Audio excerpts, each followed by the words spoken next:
Tournament means med- for new fans as first game lands during finals week. Decked out in purple apparel, more than 2,000 energetic fans packed a Northwestern University arena Sunday to witness a historic moment, the school's first entry into the NCAA tournament.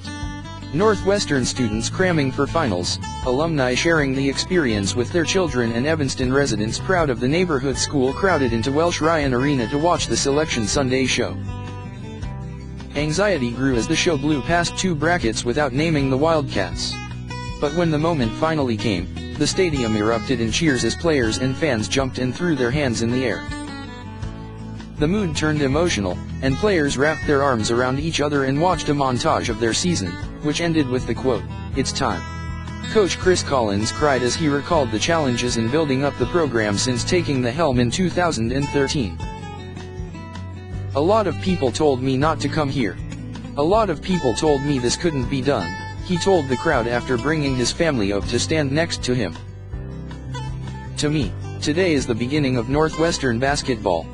Today is the day we put ourselves on the national map, and that's where we intend to stay." Seniors Bob Hayes, 21, and Christina Lundgren, 22, sat in the front row studying for final exams that are set for next week while trying to enjoy the milestone. "It's just a really big day for the program, and the school and everything," Hayes said. "We've been going to games all year, all 4 years we've been here, so even though we all have a ton of work and have been stressing about it anyway, we definitely didn't want to miss coming here. The team's unprecedented achievement has created great anticipation on campus, but also great anxiety. The Wildcats' Thursday game in Salt Lake City against Vanderbilt leaves students only 4 days to work out their travel plans and secure tickets, all while coping with the demands of finals week. It does kind of stink," sophomore Logan Ejipai said before the selection. "It's an unfortunate side effect of being on the quarter system. But hopefully a lot of students will be able to have a day or two of time they can go and support the Cats. It's not just students who must figure out March Madness on the fly." From the athletic department to the Alumni Association to the professoriate, almost everyone at Northwestern is a newbie when it comes to the tournament, and already there have been some surprises. But the scrambling has been a minor issue compared to the eagerness that has settled over Evanston and beyond as the school and its 230,000 alumni prepare for a moment 78 years in the making.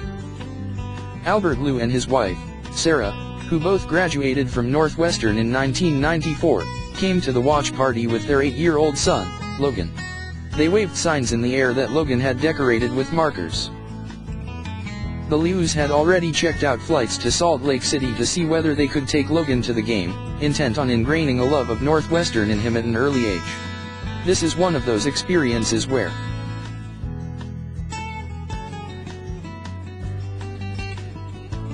pull him out of school. He might miss a little bit of English and math, but the life experience will more than make up for it, Albert Liu said. Northwestern officials began making covert inquiries about tournament logistics well before the team's place was announced. One thing they didn't have to worry about was transportation and lodging for the team and its traveling party. The NCAA handles all of that. If the first round location is less than 350 miles away, teams get a bus. If it's farther than that, they get a charter flight. The NCAA spends $15 million annually on transportation for the men's and women's tournaments. The NCAA reserves the hotels, too, and the general impression is that higher seeds get nicer accommodations, though officials say they try to keep things equitable. Catering, practice schedules and police escorts are also covered.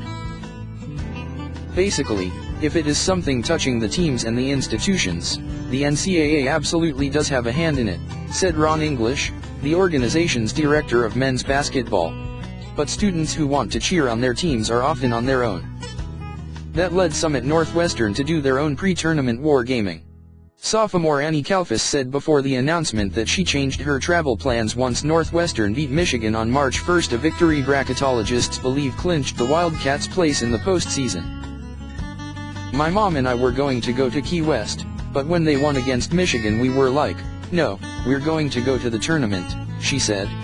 "So we're going to go after my Friday morning final." At the time, Kalfas had ruled out a Thursday game. "There are limits," she said. The university has left finals week planning in the hands of its professors, and Faculty Senate President Lori Zolith said last week she wasn't aware of anyone moving a test date because of the game. But that doesn't mean there hasn't been lobbying.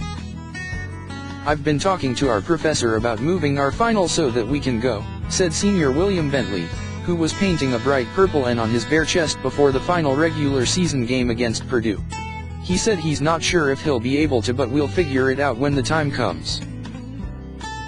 Students who do make it to Salt Lake City will face another challenge, getting into the arena. For first-round games, the NCAA allots each school only 350 free tickets and the rights to buy another 100. Many, if not all, go to school officials and people associated with the team. Media Relations Director Kent Brown of the University of Illinois, whose school has made the tournament 30 times, said a campus committee decides how to divvy up the cash. Traditionally, the team's 17 players get 6 apiece for their family members, coaches get 4 to 6 each, and dozens more go to the band and the student support club. Throw in administrators and support staff and the allotment goes quickly, Brown said. "We try to include as many people as we can, but it's very limited," he said. Northwestern offered no insight late last week about how students will be able to secure tickets, though one official said they'll likely have to be entrepreneurial. More information will likely be made available this week now that the Wildcats have secured their place in the tournament. Alumni are in a similar boat. Laura Wayland, executive director of the Northwestern Alumni Association, said the organization is also trying to figure out the ticket situation, with the extra challenge of quickly preparing gatherings in the host city and elsewhere. "We've been hearing a lot of interest in attending the game, but we're also developing watch parties around the world," she said. "For us, the question is how do we mobilize an entire community to celebrate this historic event?" While school officials sweated the logistical details, many students, alums, and friends of the program were satisfied to bask in the moment even before the announcement was made. "Being a Northwestern fan, you get used to being disappointed constantly," said senior Isaac Rappaport, a member of the student government. "You're always on your guard about Northwesterning getting to the precipice and losing. That's been a trend in both men's basketball and football. I think we're still a little guarded, but the excitement of just being in the conversation is palpable." Junior Rafael Dodo said the feverish mood was a sign that expectations are rising. "There's a vibrancy around campus about it," he said.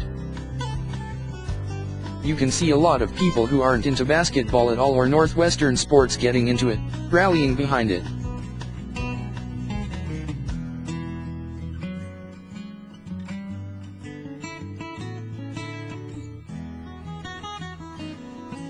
More and more, people are getting into the fact that maybe we can actually be good. Now it's not just, it's cool to be in the Big Ten. It's, oh wow, we can compete for a tournament spot.